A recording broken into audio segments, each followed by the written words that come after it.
नमस्ते, स्वागत है आपका बोधि वार्ता सत्संग में। ये साप्ताहिक सत्संग है और ये सत्संग उन साधकों के लिए लाभकारी रहेगा जो ज्ञान मार्ग में अपनी यात्रा शुरू करना चाहते हैं या फिर जो ज्ञान मार्ग में अभी नए हैं।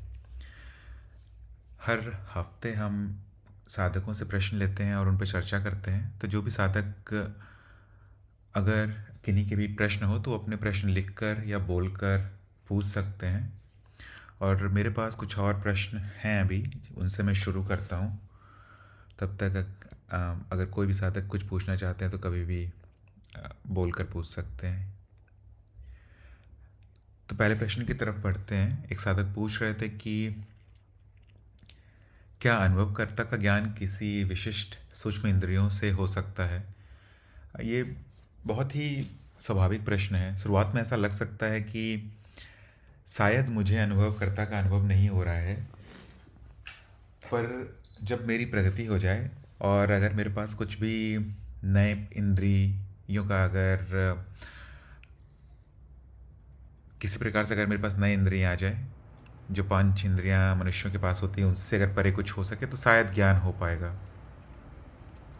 जैसा कहते भी हैं कि अलग अलग देवी देवता होते हैं और जैसे जैसे प्रगति होती है साधक की, उन्हें उनके सूक्ष्म इंद्रियाँ जागृत होने लगती हैं या जो इंद्रियाँ सुषुप्ति में हैं वो जागृत होने लगती हैं और उन्हें अलग अलग प्रकार के अनुभव हो सकते हैं। तो यहाँ पर ये सोचना कि मेरी जब इंद्रियाँ जागृत होंगी तो अनुभवकर्ता का कुछ और ज्ञान भी मिल जाए, ऐसा बहुत ही स्वाभाविक है। पर आप ऐसा सोचिए कि अगर अनुभवकर्ता का ज्ञान किसी भी इंद्रिय पर आश्रित होता, किसी विशेष इंद्रिय पर आश्रित होता, तो फिर उसमें एक किसी न किसी प्रकार का खंड होता। जैसे कि अभी आपको किसी प्रगतिशील योनि के जीव का अनुभव नहीं हो रहा है, जैसे किसी देवी देवता का अनुभव नहीं हो रहा है, उदाहरण के लिए कह रहा हूँ मैं, क्या पता हो भी रहा हो। तो अगर अगर नहीं हो रहा है तो इसका क्या मतलब है कि कोई अनुभव है जो सभी अवस्थाओं में या फिर सभी प्रकार की इंद्रियों से किसी विशेष अनुभव का पता नहीं चल सकता है, जिसके कारण उसके इस ज्ञान में खंड आ जाता है। उसका ज्ञान ये निरंतर नहीं रहता है सभी अवस्थाओं में। तो अनुभवकर्ता भी अगर किसी विशेष इंद्रिय से अगर उसका ज्ञान पता चले तो फिर वो नित्य नहीं रह जाएगा।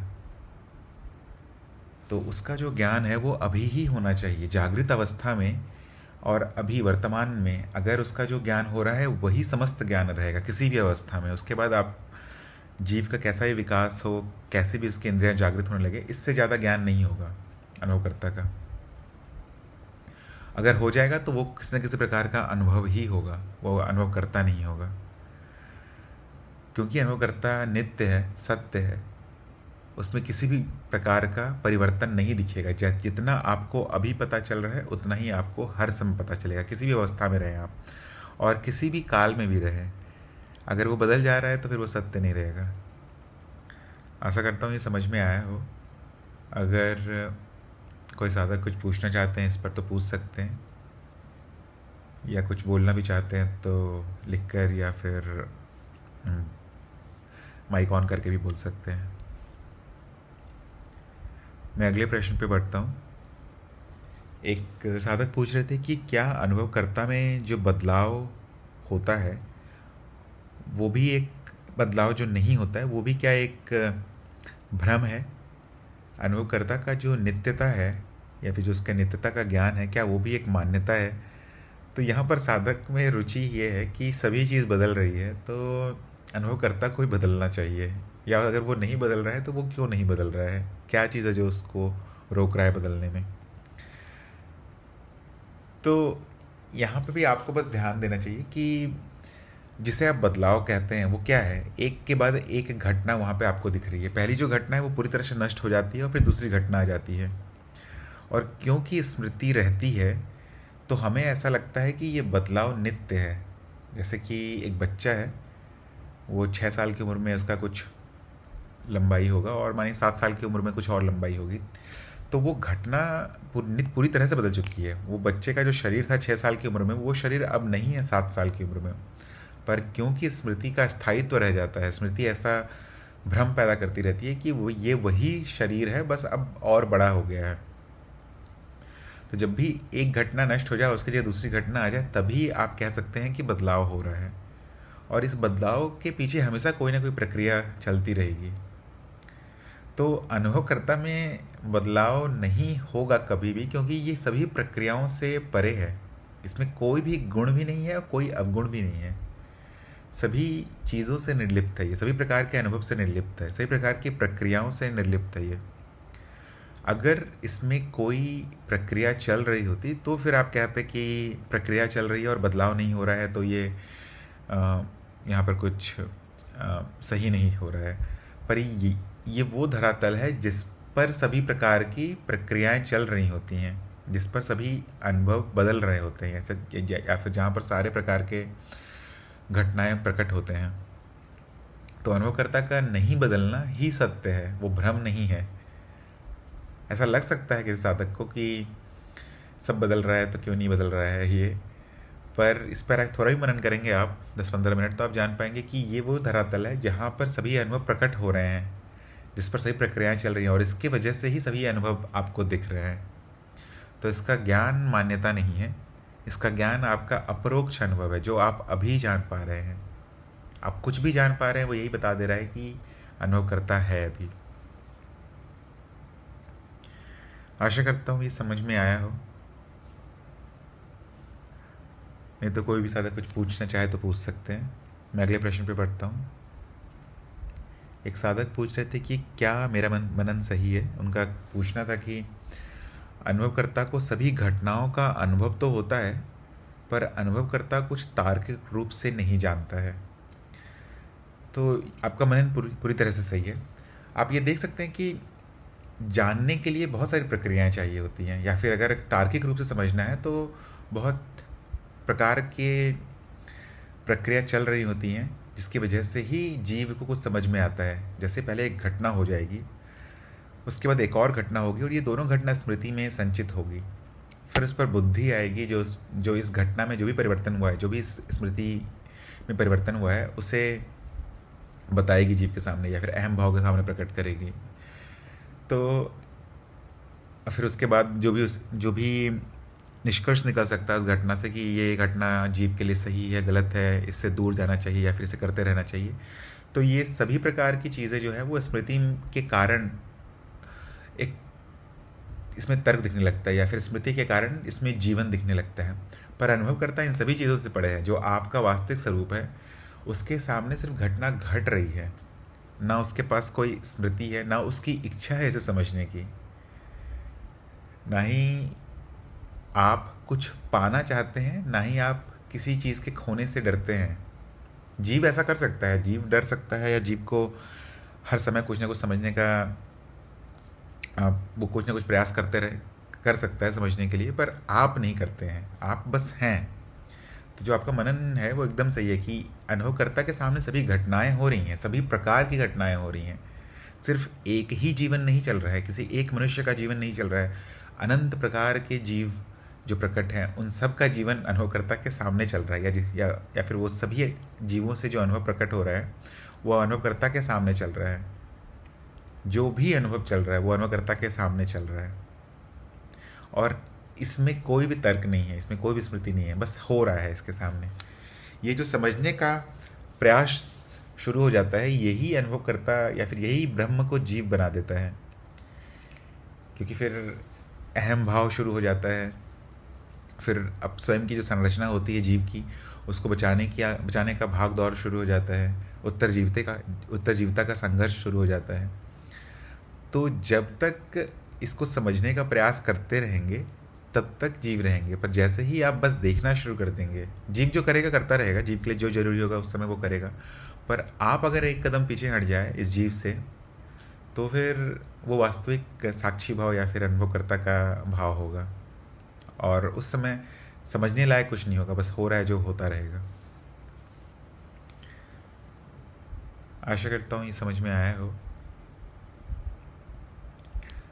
मैं अगले प्रश्न पे पढ़ता हूँ। एक साधक पूछ रहे थे कि अनुभवकर्ता और अनुभव भिन्न होकर भी एक कैसे है। आपका ये जो प्रश्न है वो पूरी पूरी तरह से, जो पहला भाग है आपका कि ये दोनों भिन्न है, ये पूरी तरह से सही है। जब आप द्वैत की बात करते हैं तो या तो आप हमेशा वो होंगे जो जान रहा है सभी चीज़ों को और यही सत्य है, या तो आप अगर मिथ्या में डूबे हुए हैं तो आप स्वयं को अनुभव मान रहे होंगे। दात की परिस्थिति में केवल यही हो सकता है, आप अनुभव होंगे, आपका ध्यान अनुभवकर्ता की तरफ होगा या फिर आपका ध्यान अनुभव की तरफ होगा। और ये दोनों भिन्न हैं, द्वैत के स्तर पे इसको नहीं कह सकते हैं कि ये एक है। पर फिर ये एक कैसे हो जाते हैं? क्यों कहते हैं हम कि अनुभवकर्ता अनुभव अनुभव एक ही है और ये दोनों ही ब्रह्म है या फिर ये दोनों ही अस्तित्व हैं? क्योंकि अगर आप, जैसे एक उदाहरण देता हूँ, अगर आप किसी व्यक्ति को जानते हैं जिसका नाम रमेश है और दूसरे व्यक्ति को जानते हैं जिसका नाम सुरेश है। अगर रमेश और सुरेश दोनों का ही हर प्रकार का जानकारी एक जैसा निकल के आया है, वो दोनों ही एक ही लिंग के हैं, एक ही डीएनए भी है उनका, एक ही माता पिता भी हैं, तो आपके लिए कहना कठिन नहीं होगा कि वो दोनों फिर एक ही व्यक्ति हैं। वैसे ही अगर आप इस पर अनुभव और अनुभवकर्ता पर अगर तकनीकी विश्लेषण करें तो आप पाएंगे कि इनके जो भी गुण निकल के आते हैं या फिर जिस भी प्रकार से आप अनुभव या अनुभवकर्ता को परिभाषित करने का प्रयास करते हैं, वो दोनों ही एक ही जैसा दिखने लगते हैं। दोनों ही स्वयंभू हैं, दोनों ही नित्य रहते हैं, दोनों का ही कोई कारण नहीं है। तो फिर ऐसा प्रतीत होने लगता है कि दोनों एक हो सकते हैं, और ये द्वैत में समझ में नहीं आएगा क्योंकि द्वैत में तो पूरी तरह से ये भिन्न है। आप या तो हमेशा ही अनुभव करता रहेंगे या तो हमेशा ही अनुभव रहेंगे। अनुभव जब आपका ज्ञान नष्ट हो जाएगा तब आप, या फिर जब आप भूल जाते हैं अपने ज्ञान को, तब आप अनुभव के रूप में दिखने लगते हैं। तो ये हमेशा ही भिन्न रहेगा, पर ये एक होते हैं अद्वैत के स्तर पर, जो कि वास्तविक इनका रूप है, जो कि परम सत्य है। पर इसको कभी भी इसका अनुभव नहीं हो सकता है क्योंकि जो जीव है, जो जानने का जो जीव है जिसे ये जानना है, या फिर अनुभव करता जो है जिसके सामने ये ज्ञान प्रकट हो रहा है, अद्वैत के स्तर पर ये जो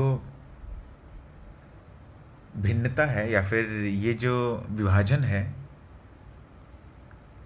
दृश्य और दृष्टा में, ये दोनों नष्ट हो जाता है। या फिर आप इस विभाजन की वृत्ति को पूरी तरह से नज़रअंदाज कर देते हैं। और नज़रअंदाज कैसे कर पाएंगे? जब आप स्वयं ही उस विभाजन के परे हो जाएं, जहाँ पर ये जानने की इच्छा नहीं है कि जीव जानना चाहता है कुछ। जैसे ही ये इच्छा हटेगी, मतलब अहम नहीं है यहाँ पर, तो आप अपने वास्तविक स्वरूप में आ जाते हैं, क्योंकि कुछ है नहीं जो आपको बना के या एक छोटे से रूप में रख रहा है। आप ऐसा सुनते होंगे कि, या फिर कहीं ना कहीं कहानियों में ज़रूर सुने होंगे कि कोई ब्रह्मज्ञानी है और उनका कोई एक छोटा सा इच्छा बचा रहता है, या फिर वो किसी एक इच्छा के पीछे हमेशा भागते रहते हैं। जैसे रामकृष्ण परमहंस, ऐसा मैं सुना था कि वो रसगुल्ला ज़्यादा खाते थे या मिठाई ज़्यादा खाते थे। उस तरह से बहुत सारे ब्रह्मज्ञानी होते हैं जो किसी न किसी एक छोटी सी अनुभव के प्रति बहुत ज़्यादा आकर्षित रहते हैं। वो क्यों रहते हैं? क्योंकि अगर वो ना रहें तो कोई भी तरीका नहीं होगा कि वो ब्रह्म ज्ञान से वापस जीव के स्तर पे आ पाएँ। वो फिर हमेशा समाधि में ही रह जाएंगे। कुछ ना कुछ वो चाहते हैं जिसकी वजह से वो ब्रह्म अवस्था, जो भी ब्रह्म ज्ञान की जो अवस्था है, उस अवस्था से छूट कर जीव तक आ सके, जिससे कि वो बाकी साधकों का कल्याण कर सके, उन्हें बता सके कि क्या परम सत्य है। तो आप ये देख सकते हैं कि एक छोटी सी इच्छा भी अगर प्रभावशाली हो जाए तो वो ब्रह्म को भी जीव बना देती है। तो यहाँ से आप जान सकते हैं कि इसे जानना संभव नहीं है। ये होना हो सकता है, पर जानना संभव नहीं रहेगा। और जब भी आप जानने का प्रयास करेंगे, आप स्वयं को ज़्यादा से ज़्यादा अनुभवकर्ता के रूप में ही पा सकते हैं। आशा करता हूँ ये समझ में आया हो। अगर इस पर कोई कुछ पूछना चाहते हैं तो पूछ सकते हैं। मैं अगले प्रश्न पे बढ़ता हूँ। एक साधक पूछ रहे थे कि माया कैसे सत्य तक पहुंचने में सहायक है। तो शुरुआत में तो कोई भी साधक अज्ञान से ही शुरू करता है। वो यही जानना चाहता है कि कैसे उसके जीवन का दुख खत्म हो जाए, या फिर उसको कुछ ऐसा मिल जाए जिससे कि उसकी सारी इच्छाएं जो भी हैं वो पूर्ण होने लगे। और फिर वो कुछ ना कुछ मार्ग का चयन करता है, या फिर जो भी हो सके यथासंभव अपने मित्रों से जानने का प्रयास करता है, या फिर ग्रंथों से समझने का प्रयास करता है, या फिर यूट्यूब पे समझने का प्रयास करता है कि क्या है जो उसकी इच्छाओं की पूर्ति कर सके या उसके जीवन को सरल बना सके। एक जो दुख होता है जीवन का, वही साधक को प्रेरित करते रहता है कि कैसे इस जीवन को ठीक किया जा सके। और यहाँ पर जो माया है, अर्थात जो जीव है, वो अपने दुख को इसलिए ही समाप्त करना चाहता है क्योंकि उसका जो परम स्वभाव है, या फिर जो उसका वास्तविक स्वभाव है, वो आनंद का है। और जीव को ये बात पता नहीं होती, तो जीव यही सोचता है कि कुछ करके वो आनंद को प्राप्त कर सकता है, या फिर किसी इच्छा को पूर्ण करके वो आनंद को प्राप्त कर सकता है। हाँ, किसी इच्छा को सभी का अनुभव होगा, ये जब भी कोई इच्छा पूर्ण होती है तो थोड़ी खुशी मिलती है, पर वो खुशी आनंद नहीं है। अगर वो आनंद होती, या फिर अगर आप समझ जाते कि वो आनंद है, तो फिर वो जाती नहीं। जैसे ही एक इच्छा पूर्ण होती है, वो खुशी मिलती है, और फिर वो थोड़ी देर के बाद समाप्त हो जाती है, थोड़े दिनों में समाप्त हो जाती है। तो ये जो साधक है, जो दुख से दूर भागना चाहता है, वो फिर किसी ना किसी प्रकार से गुरु को ढूंढने लगता है, या अपने जीवन का कुछ लक्ष्य बना लेता है। उस लक्ष्य के कारण उसे मार्ग मिल जाता है, और उस मार्ग के कारण उसे गुरु मिल जाता है। तो यहाँ आप देख सकते हैं कि साधक क्या करना चाह रहा है। साधक अपने मूल स्वभाव में जाना चाहता है, अर्थात सुख पाना चाहता है, अर्थात आनंद में रहना चाहता है। पर उसका यात्रा शुरू हो चुका है अध्यात्म का। वो दुख से दूर जाने के प्रयास में अपने जीवन का कुछ लक्ष्य बना लेता है, उससे उसको मार्ग मिल जाता है, गुरु मिल जाते हैं। और गुरु मिलने के साथ ही साथ ज्ञान मिलता है, और ज्ञान के साथ साधना मिल जाती है। तो पहले स्तर पे तो आप यही देख सकते हैं कि माया ही उसको उसके गुरु तक पहुंचा दी, उस साधक को गुरु तक पहुंचा दी। दूसरे स्तर पे देख सकते हैं कि जब आपको ज्ञान होता है पहली बार, आत्मज्ञान, तो आपको यही पता चलता है कि मैं पहले से ही वो था जो सभी अनुभवों को जान रहा था। और मेरा जो ज्ञान है वो मुझे कैसे पता चलता है, वो माया के वजह से ही पता चलता है। जैसे आप ये समझ पाते हैं कि जो जीव है वो वास्तविकता में है ही नहीं, फिर भी कोई है जो जानने वाला है इन सभी चीज़ों को। जब आप मनन शुरू करते हैं और जीव को ढूंढने लगते हैं, तो जीव नहीं मिलता है। नीति नीति करके आप सभी अनुभवों को हटा देते हैं, और फिर भी जानने वाला बच जाता है। ये भी माया का ही कृपा है, जिससे समझ पाते हैं हम कि मेरा वास्तविक स्वरूप क्या है। माया में कुछ भी नहीं हूँ मैं, और फिर भी माया को समझ रहा हूँ मैं। माया का अनुभव हो रहा है मुझे। माया का होना ही सबसे बड़ा कृपा है। ये होने से ही पता चल जाता है कि मैं वो नित्य सत्ता हूँ जो हमेशा ही रहता है। तो ऐसे भी आप देख सकते हैं कि माया सत्य तक पहुँचाने में आप बहुत ही सहायक है। और मैं ये भी कहूँगा कि माया की ही कृपा होती है जो आप अहम के परे भी देख पाते हैं और परम सत्य तक स्थापित हो पाते हैं। आशा करता हूँ ये समझ में आया हो। अगर इस पर कुछ कोई पूछना चाहते हैं तो पूछ सकते हैं। मैं अगले प्रश्न पे बढ़ता हूँ। एक साधक पूछ रहे थे, जो अभी प्रकट है उसमें परिवर्तन हो रहा है तो उसे पूर्ण क्यों कहते हैं। ये भी बहुत सारे साधक पूछते हैं कि अगर ये पूर्ण है तो इसे परिवर्तित नहीं होना चाहिए। जो पहले से ही पूर्ण हो चुका है उसे अब क्या पाने की इच्छा है। तो ऐसा ऐसा सोचना सही नहीं है कि ये पूर्ण है तो इसमें परिवर्तन नहीं होना चाहिए। इसकी जगह पे अगर आप इस बात पर मनन करें कि ये पूर्ण है तो इसमें सभी चीज़ होनी चाहिए, जो भी हो सकता है वो होना चाहिए। जो भी प्रकट है उसमें जो भी संभव है वो होना चाहिए, तभी उसे पूर्ण कहेंगे। जैसे हम क्या करते हैं कि हम एक छोटी छोटी घटनाओं को देख रहे होते हैं। अलग अलग प्रकार के जो अनुभव हमारे सामने प्रकट हैं, जैसे भावनाओं के अनुभव, ये जो भौतिक जीवन है उसका अनुभव, अलग अलग प्रकार के जीव जंतुओं का अनुभव, इमारतों का अनुभव। और फिर हम इन्हीं अनुभवों में परिवर्तन देख कर सोचते हैं कि इतना ज़्यादा परिवर्तन हो रहा है तो ये पूर्ण कैसे है। और फिर इस पर हमारे दोहरी और अलग अलग परत की माया चढ़ जाती है, जो हम स्वयं बना देते हैं समाज के अज्ञान के कारण, कि इस अनुभव को ऐसे नहीं होना चाहिए, वैसे होना चाहिए, या मेरे मन के हिसाब से होना चाहिए, मेरी मन मर्जी से होना चाहिए, या ज़्यादा होना चाहिए, कम होना चाहिए। तो अलग अलग प्रकार के हम निष्कर्ष निकालते रहते हैं अनुभव को देखकर, और ये सोचते हैं कि अगर ये पूर्ण है तो क्यों परिवर्तित हो रहा है। आप अगर इसके परे हो जाएं, अगर आपको आत्मज्ञान हो गया है और आप इस सभी परिवर्तन को देखते रहें, तो आप यही जानेंगे कि जो हो रहा है वो वैसे ही होना चाहिए था।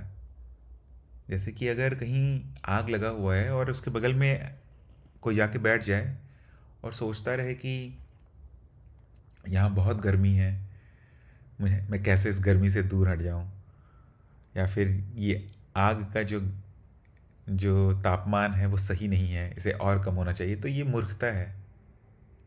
ऐसा कभी नहीं होगा, और ऐसा होगा तो वो बहुत विचित्र घटना होगी जो होनी नहीं चाहिए। तो जो भी अभी चल रहा है माया में वो वैसे ही होना चाहिए। अगर आग है तो उससे जो गर्मी उत्पन्न हो रही है वो आपको पता चलेगी। आप क्या कर सकते हैं, अगर आपको वो गर्मी नहीं चाहिए तो आप वहाँ से हट सकते हैं, इतना आपके नियंत्रण में है। पर ये सोचना कि ये गर्मी कम क्यों नहीं हो रही है, या मेरे साथ ही ऐसा हो रहा है, शायद हमेशा मेरे साथ ही ऐसा होता है, आग के बगल में बैठता हूँ मुझे गर्मी लगने लगती है, तो ये गलत है, ये मूर्खता है। अगर आप सभी घटनाओं को अनुभव के रूप में देखें, वो एक नित्य बहने वाला अनुभव है, उसमें कोई खंड नहीं है, तो फिर उसे पूर्ण ही कहेंगे। केवल अहम भाव आके उसकी पूर्णता पे आपको सोचने पे मजबूर कर देता है, या फिर जो भी जैसा भी हो रहा है उसे अपनी तरह से करने के लिए, या फिर सोचने के लिए मजबूर कर देता है आपको।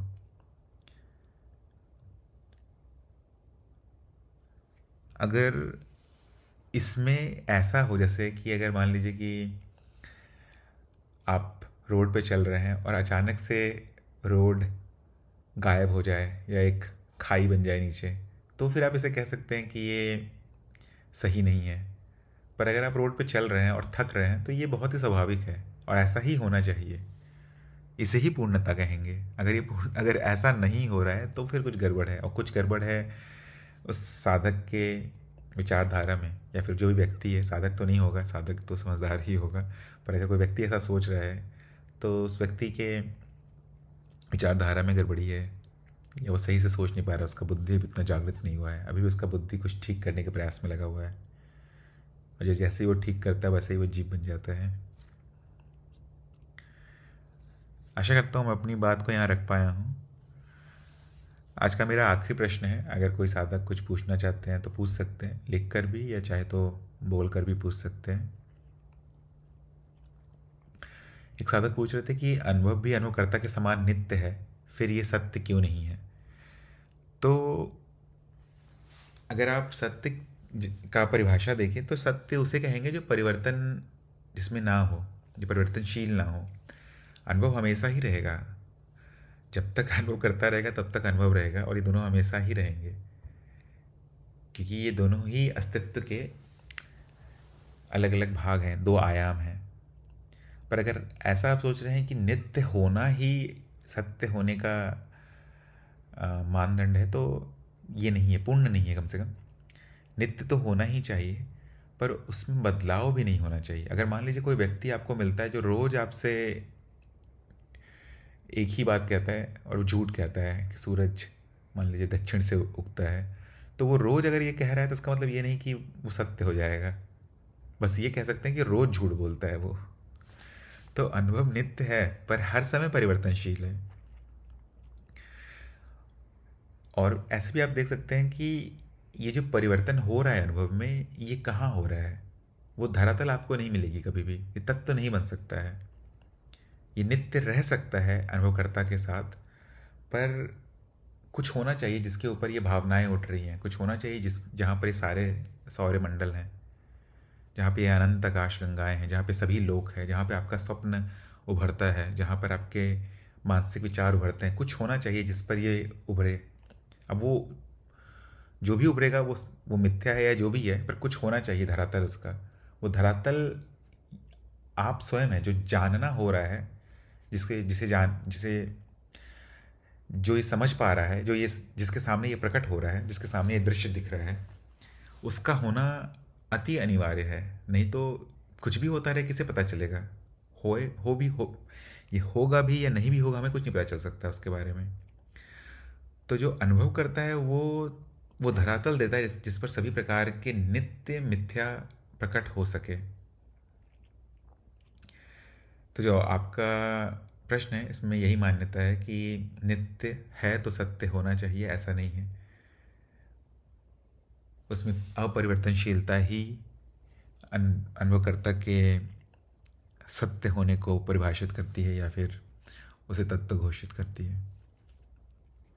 आशा करता हूँ यहाँ पर मैं अपना बात रख पाया हूँ। अगर कोई साधक कुछ पूछना चाहते हैं तो पूछ सकते हैं। आज के मेरे प्रश्न समाप्त हो गए हैं।